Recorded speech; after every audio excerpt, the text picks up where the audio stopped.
لكن ممكن البنت قبل ما تجيلها أول دورة تنتج بويضة، ولو حصل جماع في الوقت ده وحصل تخصيب للبويضة بيكون في احتمال للحمل حتى لو الدورة ما جاتش. فطبيا ده موثق، وانت ارجع اسأل أهل الطب أو ارجع اسأل في جوجل هتلاقي الكلام ده موجود، إن ممكن تنتج بويضة قبل أول دورة، ولو حصل ساعتها تخصيب البنت ممكن تحمل. طب ليه ربنا سبحانه وتعالى ذكر ليها العدة في القرآن؟ لأن الإسلام بتاعنا دين واقعي وبيتكلم عن كل الحالات الممكنة. وفي المجتمعات زمان كان البنت بتتجوز وهي صغيرة، وحتى في بعض الأماكن دلوقتي برضه موجود حالة الزواج المبكر.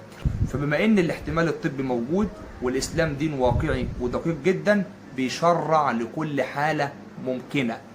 البنت لما تتجوز وهي صغيرة قبل ما تنزل عليها أول دورة أو أول حيض، خلاص بقى في احتمال إن ممكن تنتج بويضة، وساعتها لو حصل تخصيب بيحصل حمل.